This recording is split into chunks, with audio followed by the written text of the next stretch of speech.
Well, the family of the newlywed couple who were electrocuted say they repeatedly complained to City Power about their unstable and dangerous electricity supply.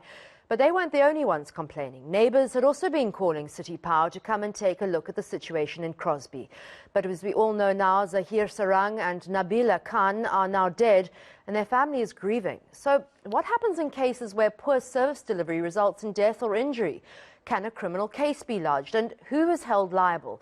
Well, to answer this, we're joined by Henry Shields, a specialist in personal injury law. Mr. Shields, it's been a very long time. How are you? I'm well, thank you. How are you doing? I'm good, thanks. Thanks so much for coming on air. Well, you've heard about the story of the Crosby couple, tragic story, who were electrocuted in the shower, from suspected electrocution. Do they have any legal standing, considering they've lodged numerous complaints with City Power, for at least a criminal case to go ahead? There probably would be a basis for a criminal case as well as a civil case, and it's going to all depend on expert evidence. If you'll just imagine a supply chain, the power is being originated somewhere, probably by ESCOM. When it is, it's likely to go through the municipality. It will then go through possibly the owner, the building. That brings into play the body corporate, the owner of the building. It then involves the tenant, and then eventually it reaches the person who is electrocuted.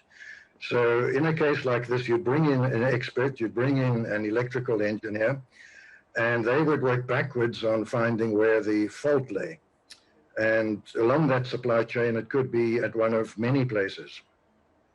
I mean, it seems like there's a long chain of evidence there, and quite a complex one. If the investigation finds that City Power was negligent in its response to the family's complaints, could city officials be held liable, and could anyone face litigation, at least civil proceedings? Well, civil proceedings are a definite.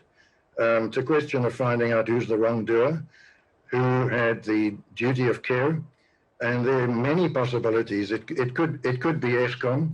It's a bit more relevant now because you're getting electricity surges, and that is not what you want. You'd like to have a steady supply. You then get the you then get the city, and this is where tenants and building owners, landlords, need to be careful, because particularly with an aging infrastructure, electricity has been around for more than 100 years. And it just ages. We all realize the car needs service every 10 or 20,000 kilometers, but not everybody gets up and thinks about servicing the electricity. I mean, if you hit the switch and the light comes on, you'd assume that everything's in order, but it's not necessarily the case. They've also been complaining. City Power says that one of the root causes is possibly illegal connections, which is a little bit difficult then, I suppose, to pin on any particular state body.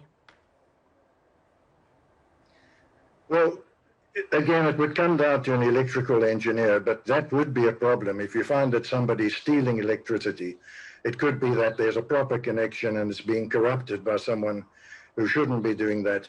But when somebody complains to the authority, that puts it onto a different level.